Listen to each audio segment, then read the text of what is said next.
রিনি আর mini দুই বোন। একদিন বাবা তাদের জন্য দুটি পুতুল নিয়ে এলো। দুটির মধ্যে একটি পুতুল সামান্য ছোট।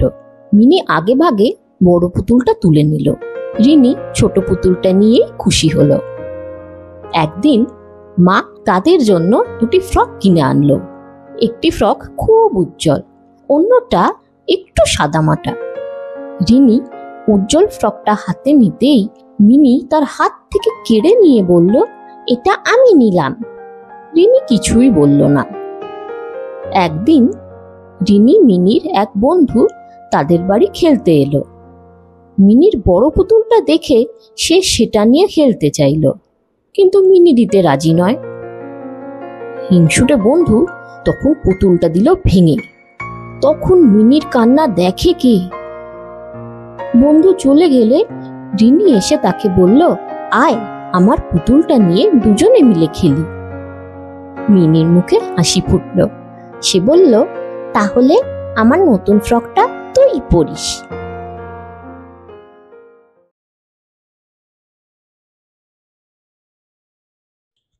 একদিন সকালে মা মিনি আর রিনির জন্য দুটো চকোলেট বার কিনে আনলো।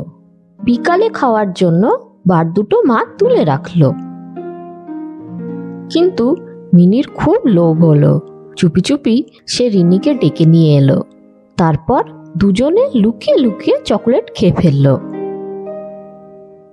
বিকালে মিনি রিনিকে চকোলেট দিতে এসে মা দেখলো সেখানে একটিও চকোলেট পড়ে নেই।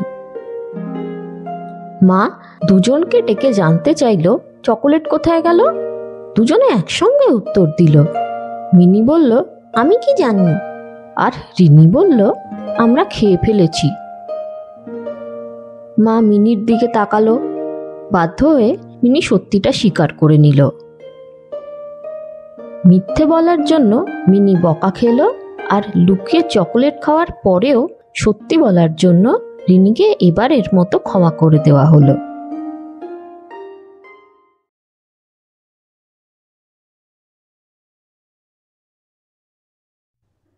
রিনি মিনি বিকালে তাদের পাড়ার মাঠে খেলতে যায়।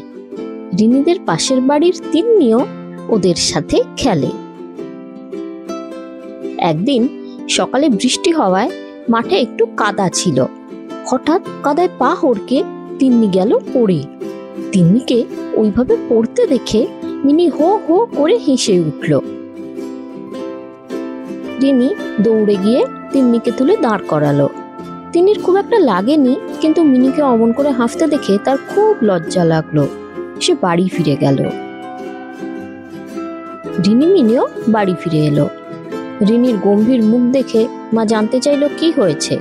রিনি সবটা জানালো। তখন মা মিনিকে বলল, তিন্নির জায়গায় যদি তুমি কাদায় পড়ে যেতে আর খুব ব্যথা লাগতো, তখন কেউ হাসলে তোমার নিশ্চয়ই ভালো লাগতো না। তাই অন্যের বেলায় এই কাজ তোমারও করা ঠিক নয়। মিনি বলল, বুঝেছি, আর করব না।